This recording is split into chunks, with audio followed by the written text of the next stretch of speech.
What's up, guys? Welcome to Residual Earners Podcast. Don't adjust your camera. I am the host for today.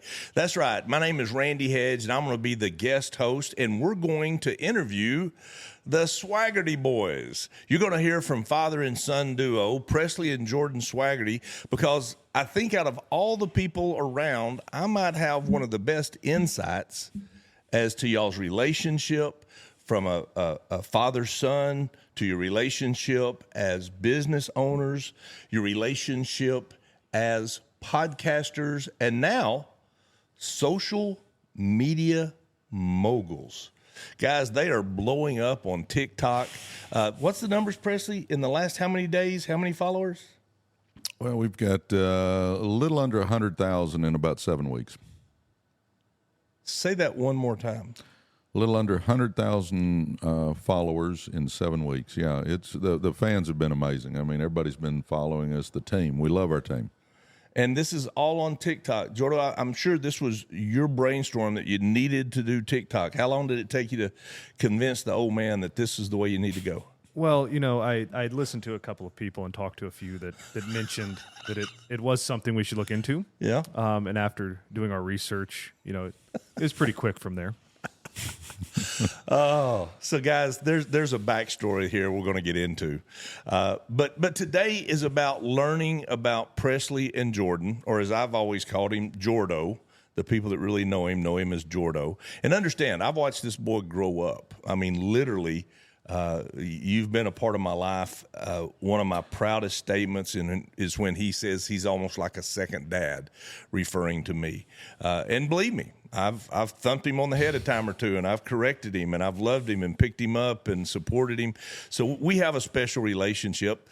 The neat deal is the relationships that our family generationally is developing. Presley, talk about that. Well, it's pretty unique in that Randy and I are polar opposites in just about everything in life. I mean, our values are the same. Our love of the Lord's the same, stuff like that. But as far as he's a cowboy, I mean, a true cowboy. The guy has cows and stuff, lives out in the country, loves the country. Everything he does is country.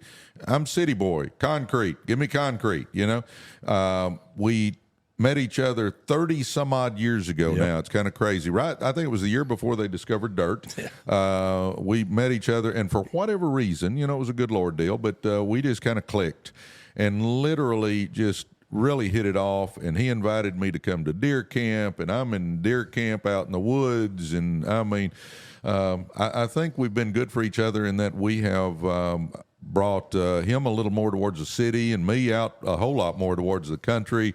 I actually drive pickup truck now, you know. I mean, we get out there and we get out in them woods and we do all kinds of stuff. But anyway, so Randy and I been buds. I mean, best buds.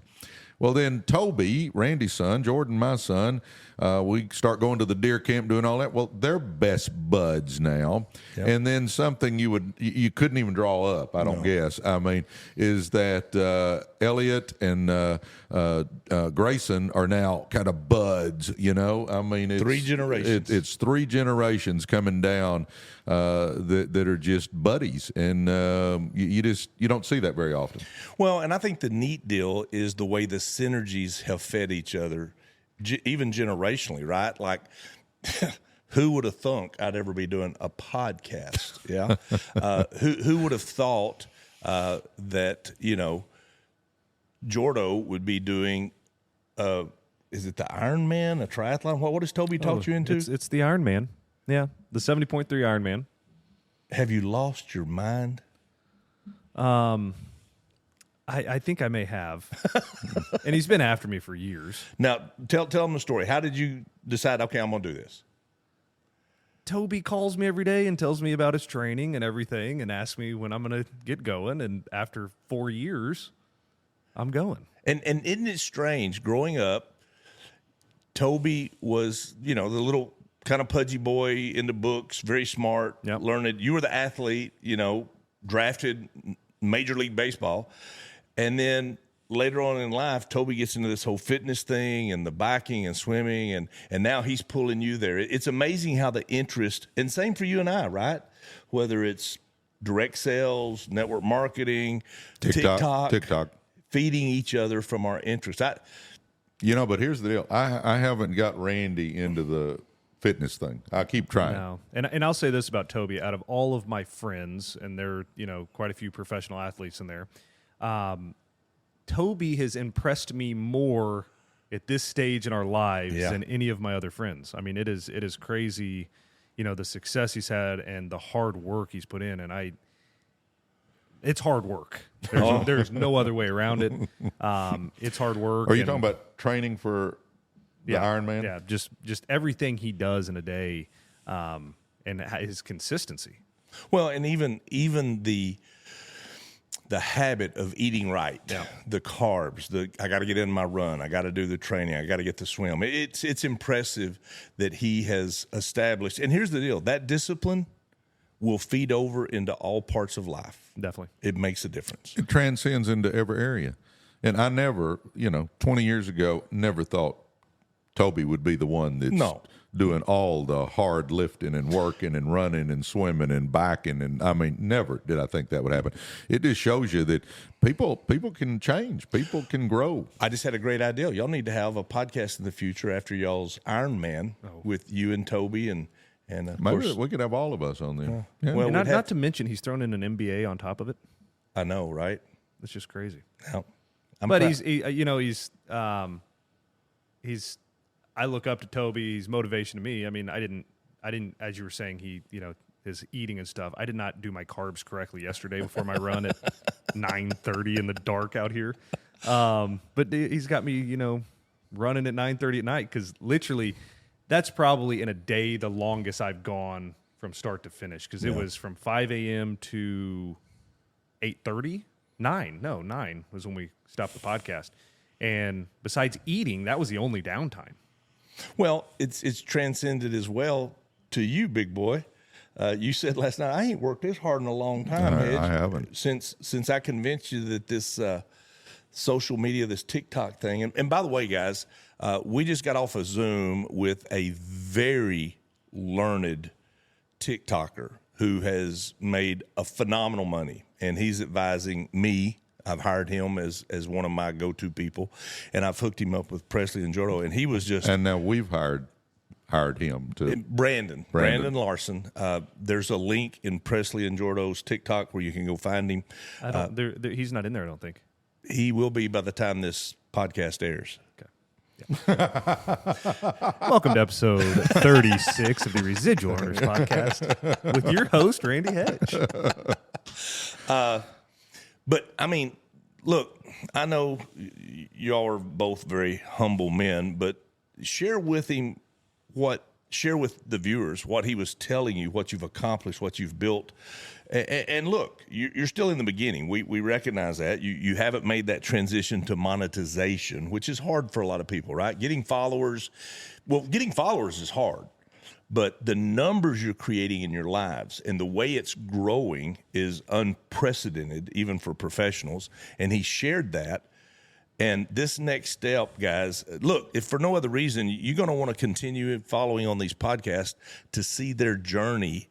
Brandon made over $40,000 last month on one of his TikTok channels, just being a TikTok shop creator, and y'all decided to follow in his footsteps. Talk about that. Talk about your success, how it's happened, and encourage people that they can do it as well, I believe. Well, I will just throw an overall view from me, and then I'll let Jordan do all the details. But, you've told me that, hey, y'all are doing good. Hey, man, y'all have real good numbers. Well, okay. I mean, I thought we're doing okay. Well, we had a Zoom with Brandon a while ago, and I mean, he was about to fall out of the chair because of our numbers.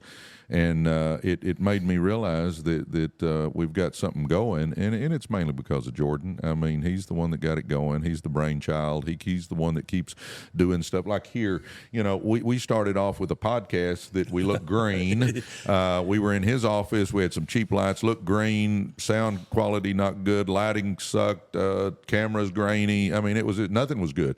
And then just week after week after week, this guy gets in there, and now we have matching cords and microphones. And now we've got a studio here in a garage I have, and we got 4 new cameras. We got all these lights. We even have purple purple microphone covers and purple cords here because he wants it to all look just right, you know. So he is kind of the brainchild of this whole thing. He's got our podcast rocking, and then we found out this morning listening to Brandon that our numbers on TikTok were off the charts. So you take it from there. You need to go to my TikTok shop and get one of these breathable, quick drying, flat seam technology shirts. That's a sunblocker too, isn't it's a sun blocking shirt. Yeah, it is. Well, I think what's nice is you two guys work off to each other so well, and y'all have done that for years. And I feel like we're doing that the same in the podcast. You're putting in a ton of hard hours doing what you're doing, and then I'm more on the back end, making sure everything is right there, because it definitely, being a one-person show is difficult. Wow. It's very difficult. So we're lucky to kind of work off each other so well and do it that way. And you're definitely putting in the harder work of being that consistency from 6 to 8, from 6 to 9, whatever you decide on the day.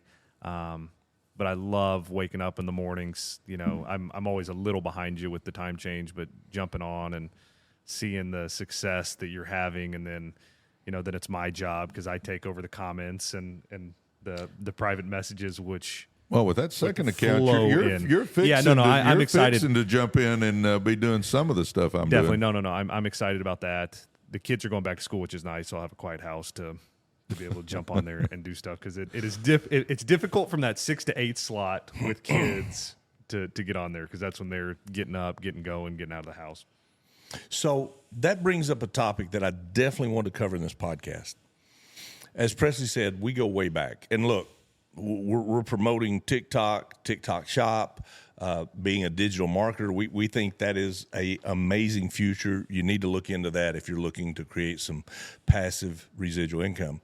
But Presley and I both have been very blessed to create some amazing incomes from direct sales. And in the beginning, when we were building it with the electric company, getting paid on people's electric bills, Jordo was still in high school, and he was doing really well in baseball. Now, fast forward, he got a full ride. He played at one of the top schools in the country, then got drafted into the major leagues. So obviously it was very clear, even in high school, he's got something special. I'll never forget it. We're in Houston. We're going from the Hobby Airport meeting back over to around the Galleria, and Presley and Jordo are talking. on the phone, the speaker, and I'm sitting there riding, and Jordan realizes that Presley's not going to be there the next day for a big game. And it became very emotional for both of them.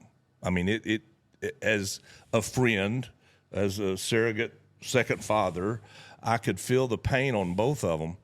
But there is such a tremendous lesson there. And you talked about, it's hard with the kids. Yeah.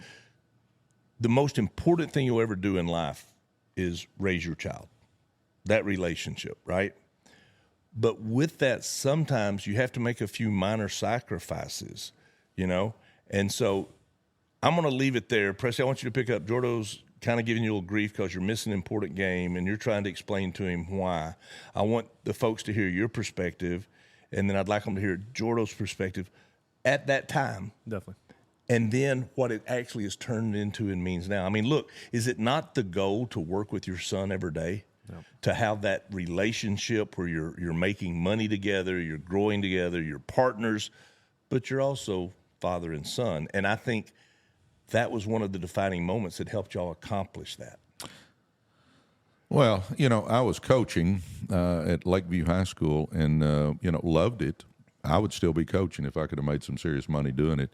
But the Mavericks didn't call? The Mavericks didn't call me, no. I kept waiting. I kept thinking. They missed out. I kept thinking Cuban would call me to coach the team, but he never did. But anyway, we were struggling financially, and direct sales came into our life. And it was with a company that I'm going, okay, I think this might work. I mean, I really did think it had some legs. So I decided to jump in. Well, obviously, you got to put some effort in any business, traditional side hustles, network marketing, social media. It doesn't matter. Yep. There's effort that has to be put in. So I actually had a meeting with the family prior to that phone call and just said, hey, guys, I'm going to do this. Now, I'm one of those dads that I didn't just go to the games. I was at most of the practices. Yep. I coached till he was in high school. You know, I mean, I'm always there. Right. But I told the family, I said, hey, here's what I'm doing. I'm doing it for us. I'm doing it for our future. I won't miss a lot, but I might miss a game or two or a concert or two because Sarah Beth sings, you know. Right. And then that game was coming up, the one you were talking about. We're in Houston. We're doing meetings there. We got something going, so we're trying to fan the flames. And Jordan called and, you know, said about me being at the game the next day, I wasn't going to make it. Well, it bothered him. There was no doubt in which it bothered him. Well, it bothered me. I mean, because being at the games, I mean, that was my favorite thing to do in life. Watching him play baseball or listening to her sing were my two favorite things to do in life. And, you know, I just told him, dude, hang in there. You know, I'm not going to miss much, but every once in a while, Dad's got to miss, you know. And as it turned out, you know, we've missed very few games in a very long career, you know, from the time he was 3 playing at the Y until he retired from the Cardinals. You know, he played lots and lots of ball games. Jeannie and I did not miss many games in that entire career, but it was due to the fact that we sacrificed there early, missed a little bit there early to get it going, and even when he was at Arizona State playing, we had the wherewithal that we went and bought a house there. And, I mean, he played 100 games, whatever it was, in those 2 years before he got drafted, and we might have missed 4 or 5 games out of 100. I mean, we were just always there. We traveled the country with him. We were always there, and it was because we made that sacrifice up front. So, Jordo, from a son standpoint, wanting your dad there, not understanding at a young age, which is understandable, I want you to share with the viewers that sometimes you have to give your kids some hard choices and that there are consequences and results of them. No. But here is a prime example of how that's paid off tremendously. I mean, having your mom and dad living there while you're in college playing games, traveling with you when you're playing games, give a perspective to maybe someone right now that's trying to start their traditional business. Maybe they're trying to do direct sales or social media, TikTok, and it's taking time away. Is it worth it? Well, I'll throw in real quick. He's got a different perspective now because he's got kids. Absolutely. So I'm guessing his perspective now will be different than it would have been 6 years ago or 7 years ago. So Definitely. Did you see that look on his face when you said that? Yeah. No, but I remember this moment very well, that phone call, and it definitely was a changing time in our family. You know, you were, I wouldn't call it a leap of faith, but you were definitely out there getting on the grind to change your life, to change our family's life, to, you know, even change our, you know, your grandkids' life. That it was so, especially for me, but I wasn't the one putting in the hard work. I mean, it was the best thing you ever did for the family besides, you know, show us love and upbringing us with the right values. But, you know, being there through the whole thing with me, and I appreciate you saying that I retired from the Cardinals. I'm pretty sure they asked me to not come back tomorrow. But I appreciate that. That does sound a lot nicer. But just being there the whole way through everything, college was so much fun. And even, you know, the relationships you made with my buddies in college, you know, they looked up to you as a father figure. You know, you think Jake Borup, who's literally one of my best buddies, 35 years old, massive heart attack. And through the whole process, which has been a year and a half now with Jake? Yeah, at least. Or was it more than that? Was I it think 2.5 like years? 2.5 years. Yeah. So, you know, Jake, full heart attack, like completely blocked in the Widowmaker, and got to the hospital, stayed alive, which is a miracle in and of itself. In a coma for 2 months, got an LVAT, and went 3 weeks ago, got a new heart.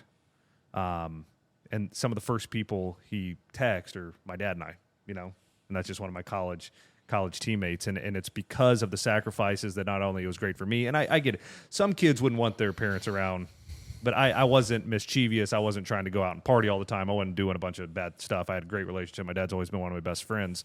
And they live 20 minutes away from campus, so it wasn't like, you know, he's showing up on campus looking for me. But it was so much fun. being able to go have family dinners, y'all being at the games, because that was always so important. All the buds coming over playing ping pong. God, we had some battles in the garage for ping pong. So it's just awesome and just built our relationship even more. And then obviously now, you mentioned earlier being able to work together. I wouldn't have it any other way. And just the relationship just adds another layer to the fabric, which has just been unbelievable. Let's talk about that dynamic, because look, family is difficult. Even in the best situations, you have conflict, you have disagreement, and then you have the relationship deal. But you guys pull it off extremely well. I'm not saying that y'all don't sometimes get a little crossways. That happens in everyone. But to have the dynamic and relationship you have, and to be able to work together and make money together and build businesses together, there's a lot of people I think would like to have that with their children. Talk about that. I can start that. Yeah, go ahead. I've already got some thoughts going there. Yeah. This might be a censored podcast. The last couple of years have definitely been more testing, 100%, and more stressful. But I think the foundation that was laid through all the years growing up that gets you through tough times. And I think anybody that's in business really knows that everything's not always sunshine and rainbows. There's going to be ups and downs, Yep. and it's how you, handle those. And the one thing that I think we all can learn from Presley is just staying positive. And it made me.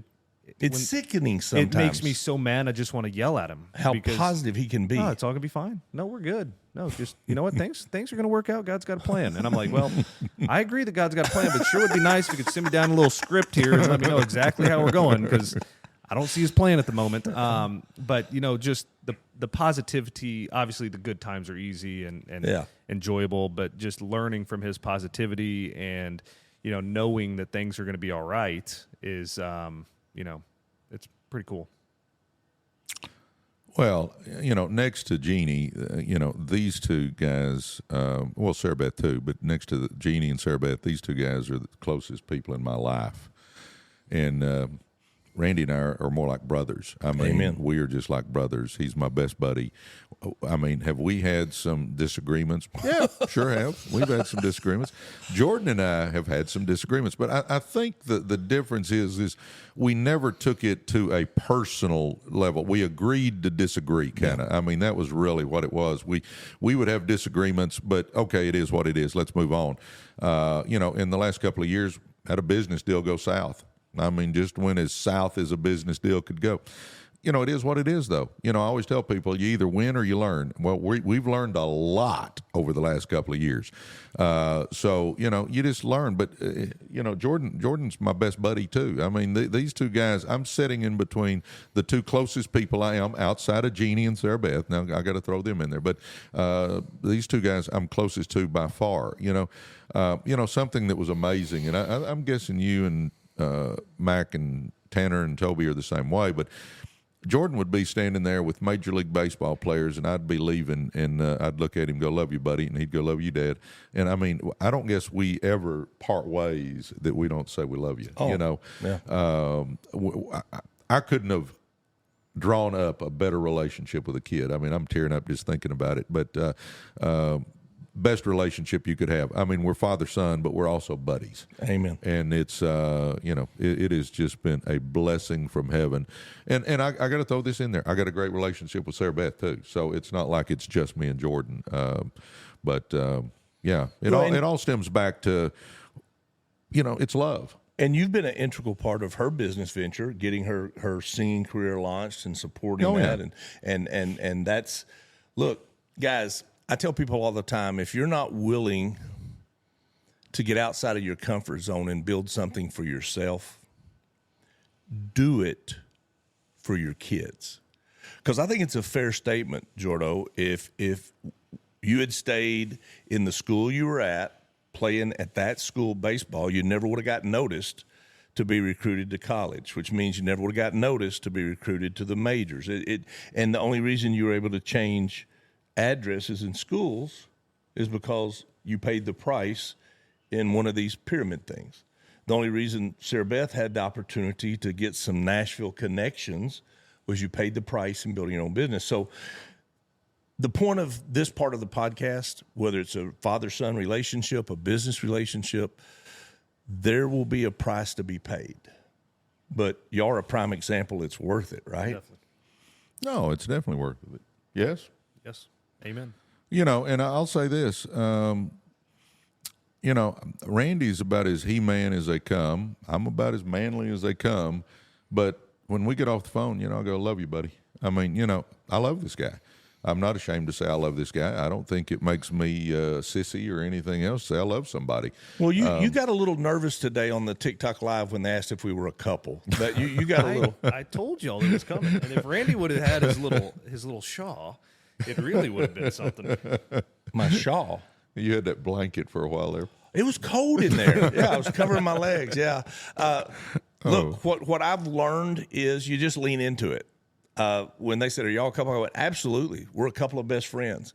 We're a couple of brothers in Christ. We're a couple of entrepreneurs. We love each other. But his legs are too hairy for me. So, guys, my point is never be ashamed of who and what you are. I think the most important thing to be successful, whether it's a father, an entrepreneur, is being authentic and genuine. And that's two things. I mean, these two guys, whether you meet them at church or at deer camp, whether it's on the street or at a business meeting, whether it's in a boardroom or a bar room, y'all are the same. You're the same person. You're the same with each other. You don't put on airs. Both of you talk about the importance of being genuine, true to yourself, authentic. Jordo, you go first. I think that's a key to life and relationships. Amen.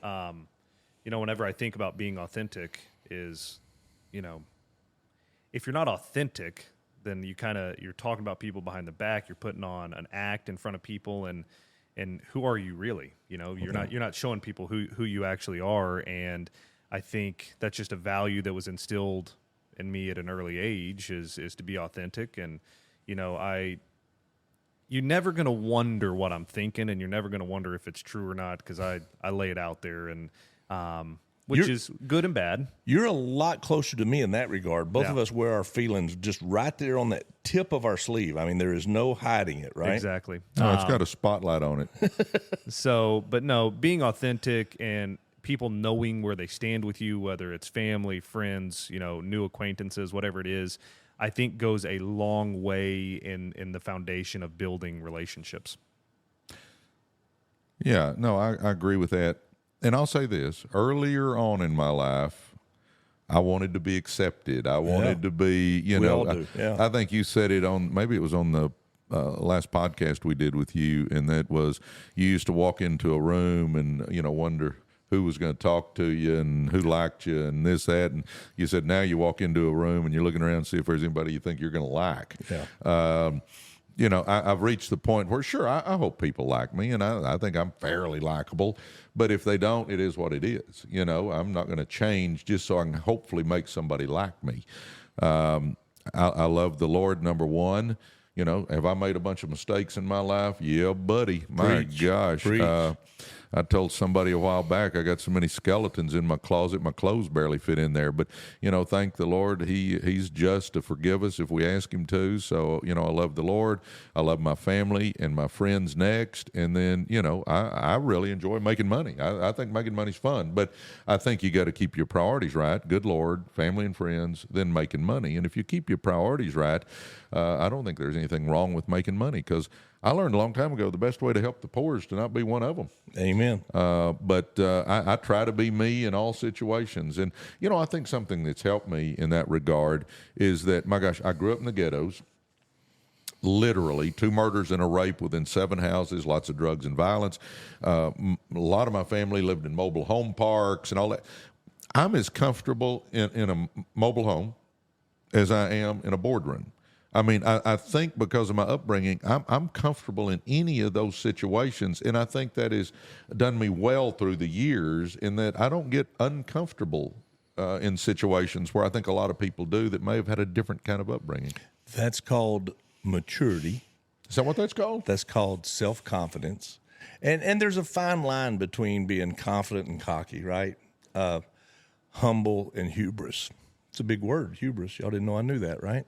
So if I was going to point out one trait, and y'all have many that I love, but if I was going to point out one trait about each of you, the thing I love about Jordo is he is so good at disarming people. He's quick to make fun of himself,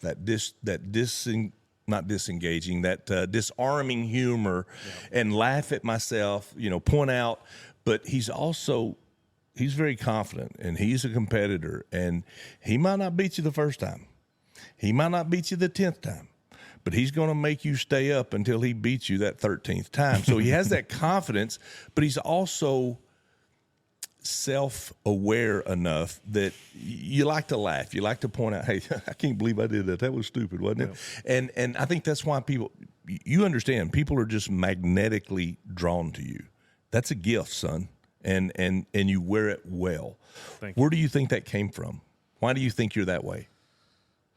It's all upbringing. That's what it is. I don't know. I do have a weird sense of humor, and I love laughing and making fun of people. And if somebody doesn't know me, it may come off the wrong way, but I make fun of myself. I make fun of either one of you just as much as I make fun of anybody, so it all goes back off upbringing and the values, and we're all kind of, God creates us all a little differently, and we have our strengths and weaknesses, and I think that just is kind of something that was instilled in me. Well, something that's you pointed it out, but something that's amazing about him is he attracts people.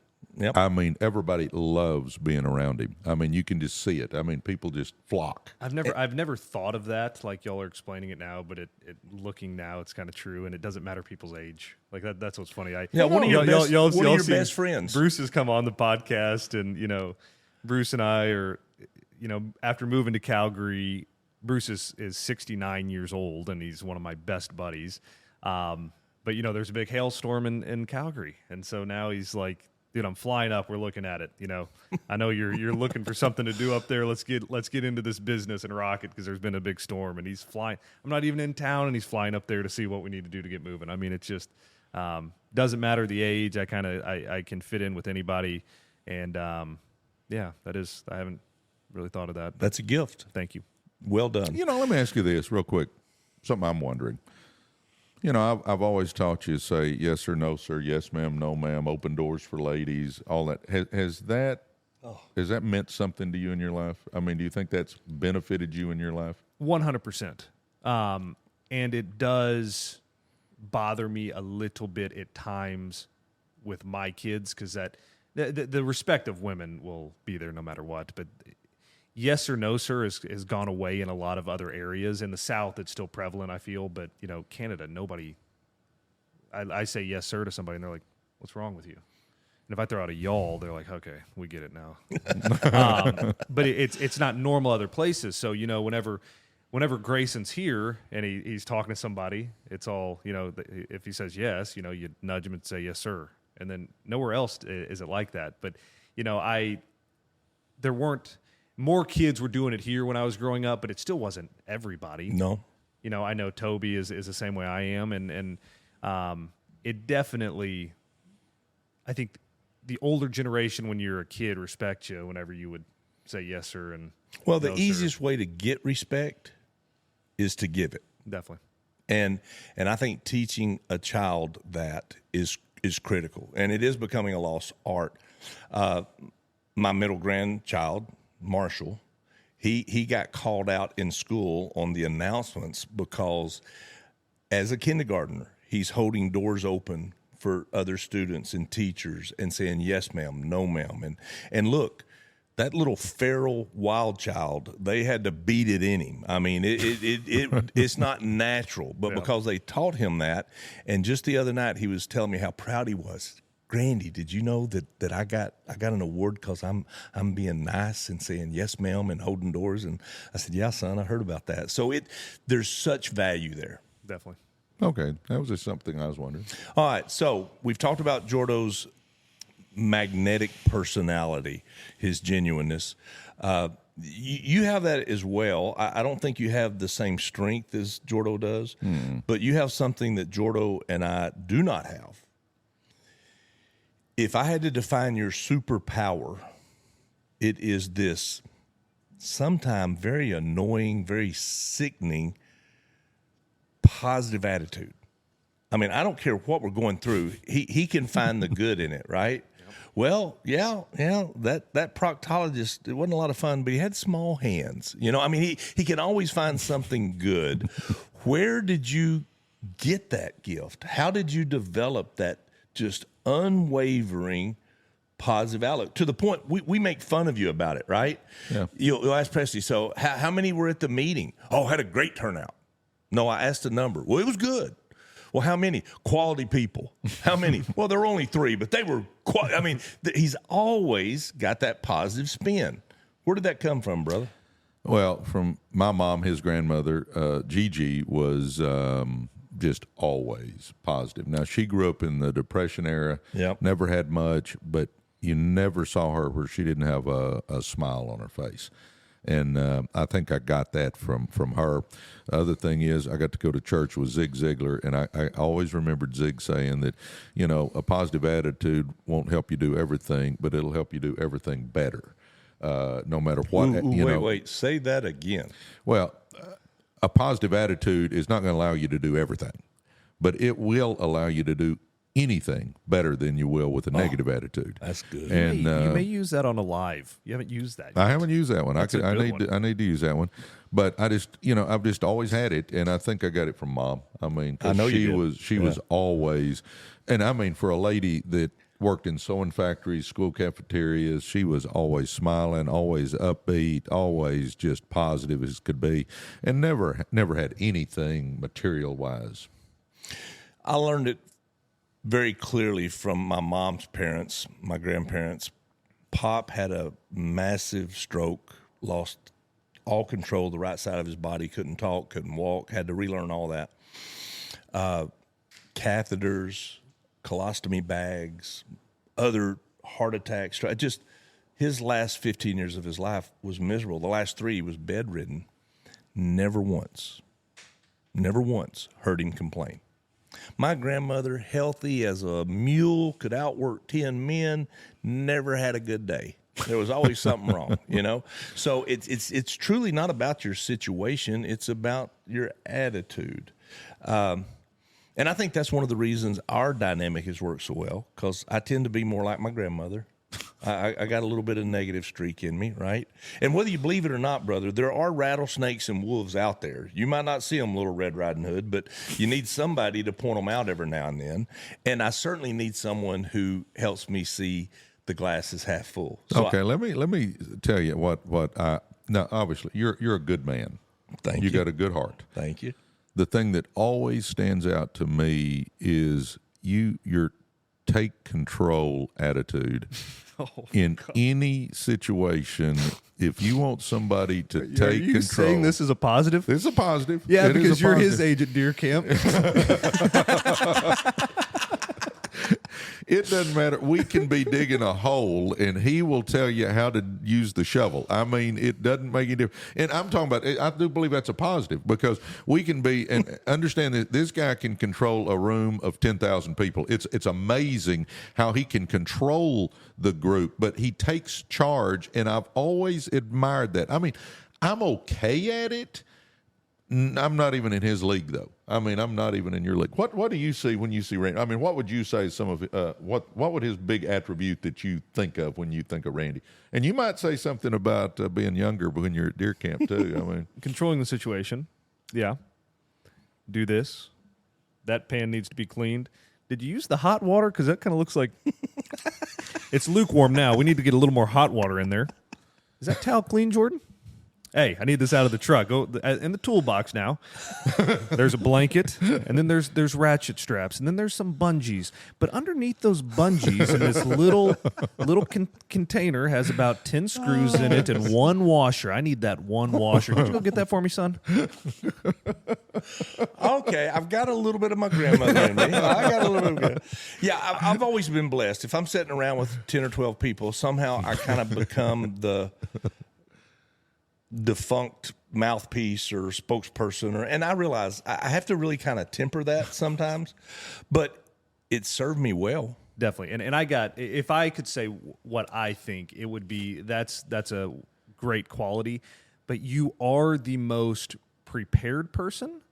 You are the most, you simplify life better than anybody I've ever seen. You always have the little gadget. You always have the battery pack. You always have whatever it is.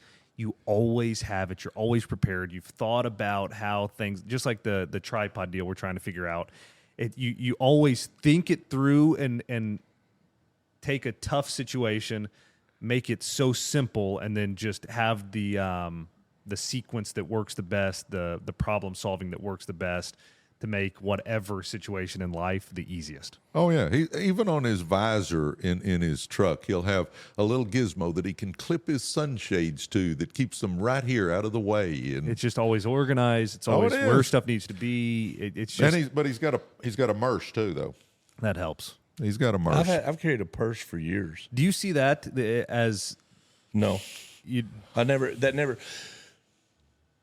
The first time it dawned on me is when you said, you've got the gate key hooked to the steering wheel, so you know you always have it. That's brilliant. And I'm like, well, if not, I would lose it. I think it has to do with my dyslexia, HDAD. The other two people in this room right now were always the ones going, Randy, you got an extra gate key? Because I don't think ours made it. If we even show up with the key to the Polaris. We drove 4 hours. We can't get in the gate, or the key blew out of the we even show up with the key for our rig. So let alone with the where gate I thought key. you were going, and what I see, and y'all are going to get to do the same thing. We're all going to say what we think our best attribute is. Okay, that whole take charge, controlling, being prepared, I would have never gave for myself.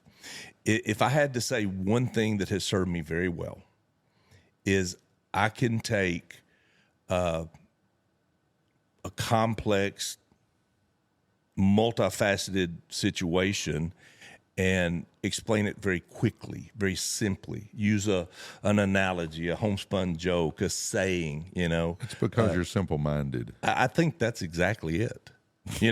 I'm out here wading in ankle-deep water. Ain't nobody going to drown around me, okay? If you get out there and deep thought them oceans, you're going to lose some people. So I think that served me well to be able to simplify, to communicate quickly, effectively.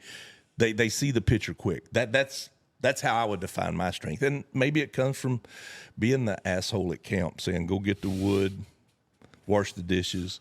But believe me, the 62-year-old man, I paid my price.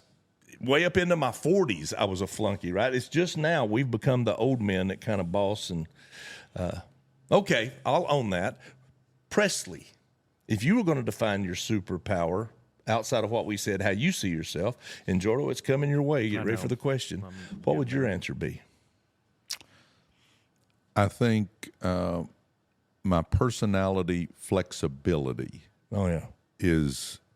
Number one, I'm positive, so I would put that at the top of the list. But next, I think, like if Randy, when he walks into the room, he's going to be in charge. Period. I mean, he's in charge. I mean, you don't. Wait, do I alienate people? Do I piss them off doing that? Well, sometimes, but anyway.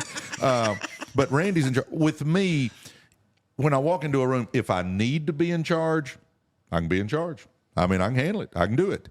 But if I don't need to be, I'm happy to sit on the back row and just see what's going on and fit in where I can fit in. If I need to step up, I can. If I don't need to step up, I don't. I mean, I think that flexibility is that in a group, I work good because I can fill in a gap that needs to be filled in.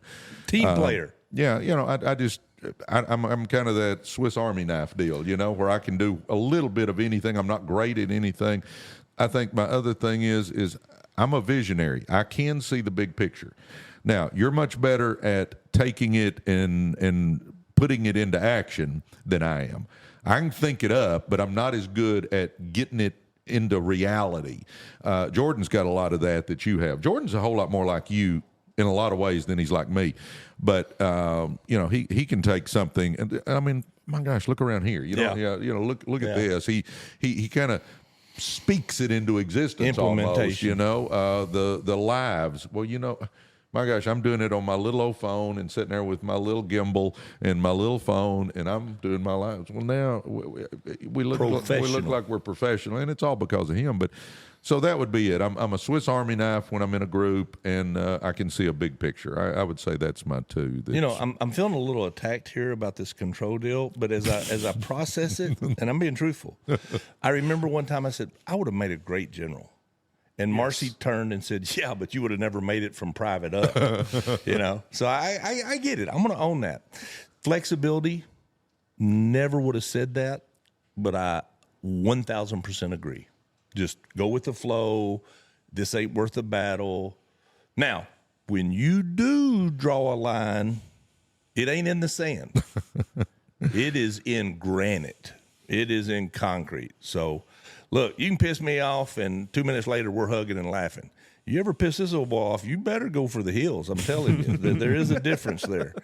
All right, Jordo, you get to define your own superpower, the one thing that you would say about yourself that maybe we haven't already discussed. What would that be?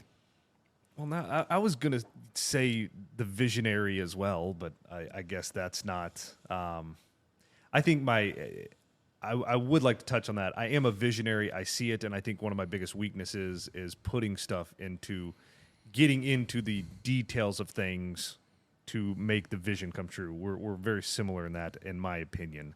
But, I think one of my biggest strengths is if I believe in something and I have my mind set on it, I can go all day. Mm-hmm. And you will learn every detail about it. Yes. You will find the best way to do it without question. And the best equipment. Well, look, the kid has got champagne Rolex taste. There's no doubt about it. He's going to go with the very best. But it just like yesterday is a prime example. I wanted to get back after dinner and I wanted to do another episode. And then my mind is set on this stupid Ironman that your son has got me very much going on. So it's like at 9:30, 9:45 last night, I still have to do an hour run and I'm going to do it. And in my brain, I thought, I don't really want to do it. But once I got going, it's like, enjoy the ride. But it's one of those things, I'm set on it. And if I'm set on it, just like I'm set on this podcast is not easy for me to do because I have to fly in from Calgary, but I'm set on doing this. I enjoy doing this. We're going to make it into something. So if my brain's on it, we're going. Paying the price. Yeah. And he did that in baseball. I mean, nobody worked harder in baseball than this guy. I agree. Nobody worked harder. That's what I hated in professional ball, being a pitcher. It's hard to work hard compared to what I'm used to. You can only go throw. If you threw yesterday off the mound, regardless, game, practice, whatever it is, you can play catch, you can run, and you can lift. That's it. And you can only play catch for X amount of time. There's not you can't outwork somebody playing catch because your arm's just going to give out. So it's like I enjoyed college and stuff because, dude, I could spend hours in the cage hitting, working on that, working on catching stuff, taking grounders, taking whatever it was. And so I could outwork people. And when I got to pro ball, I didn't feel like I could outwork somebody because all I could do is lift weights, run a little bit, and play catch. And that's, as the life of a pitcher, that's all you did. So it's like, you're 2 hours, 3 hours into the day, and you're like, all right. And you couldn't really even exert yourself that much because No. you couldn't wear yourself out. No, so that always bugged me there because it was just like I couldn't keep going, and I wanted to keep going because that's what I felt like my edge was. Well, I think that's something that all three of us bring to the table is that work ethic, that grit. By God, you might be smarter than me, but I'm going to go twice as long. Yeah. You might have more skill than me, but I can learn what you're doing. I might not be where you're at, but I can be halfway there. And that attitude that we're in control of our destiny, that we decide if we win or lose, that grit, that's my new favorite word, right? I've been teaching and believe this, and I want y'all to talk about kind of grit this. and grace. There you go. Yeah. We've all heard the saying, throw enough at the wall, some of it'll stick. My social media has taught me anything. I'm not very good at it. I don't get a lot of views. I didn't even have a viral video till a couple months ago, right? I believe you just keep throwing it at the wall. If it slides down, falls to the floor, doesn't matter, because the next time you throw something, it's going to fall on top of that, and it'll fall on top, and it actually just kind of builds up. The great equalizer, and I've seen this in your life, is just determination, consistency, persistency, continue to beat on it till you get it done.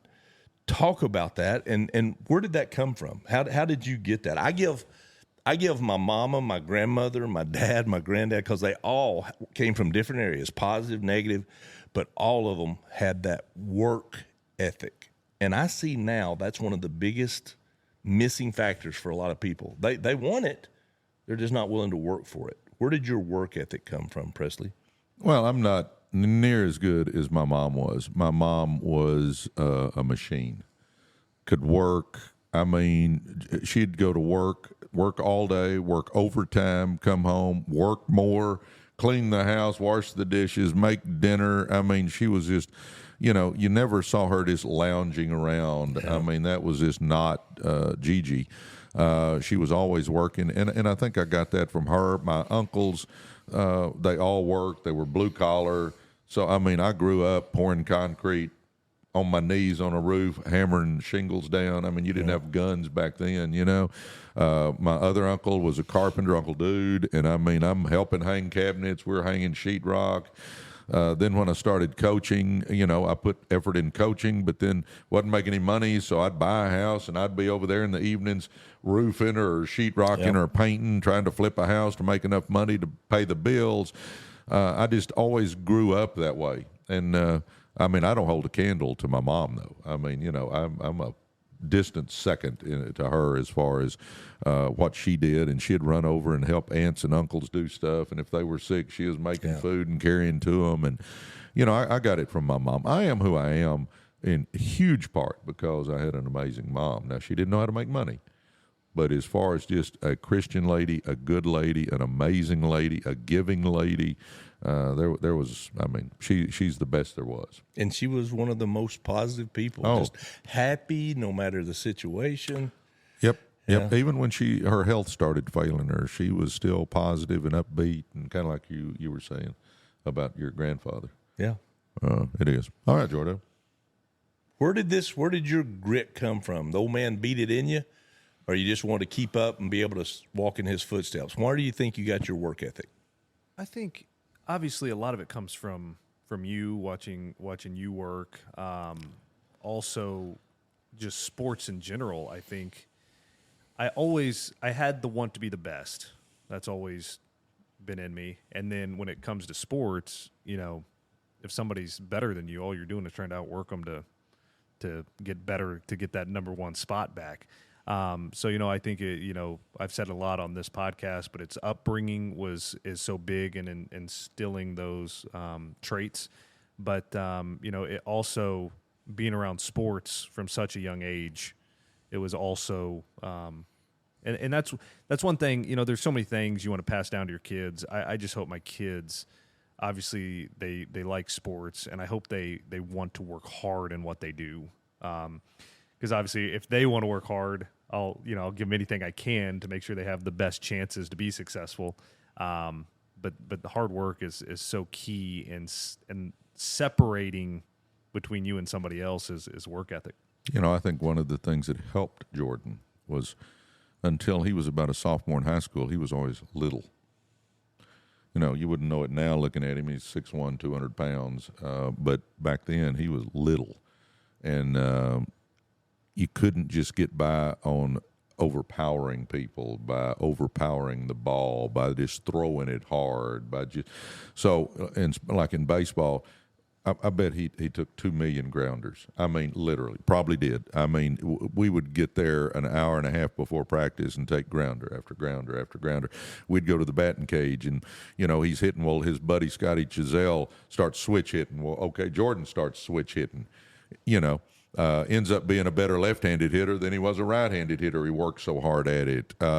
You could just go on and on and on and on. But I do think, so if you've got kids that are into sports and they're a little bit small, just work hard because they'll have that growth spurt. And about his sophomore year, he started catching up. And he wasn't the littlest guy out there, and all of a sudden he ends up being National Player of the Year in high school. National Player of the Year in high school, batted over 600. I think, what were you, 13-0 or something like that pitching? I mean, he had a storybook career in high school, and it's when his growth caught up with his work ethic. Because not only that, I played up as well. Yeah. So it's like you had to work hard. If you didn't work hard, you're just going to sit on the bench. Exactly. And I didn't want to sit on the bench. But you see that in the greats, right? Mm-hmm. And as a coach, you see it. They've got a lot of natural gift, ability, talent, but they don't have the work ethic to go with it. And the kids catch them and pass them.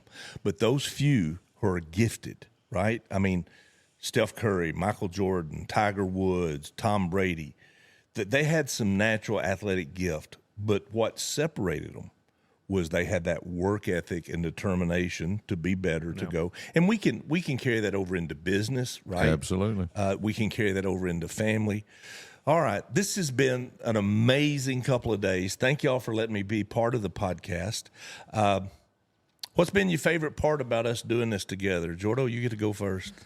One, I just hope we can do this again. Absolutely. Because it's been awesome. The one thing I didn't think about when coming to Presley with the idea for the podcast is the relationship builder of the people that are on it.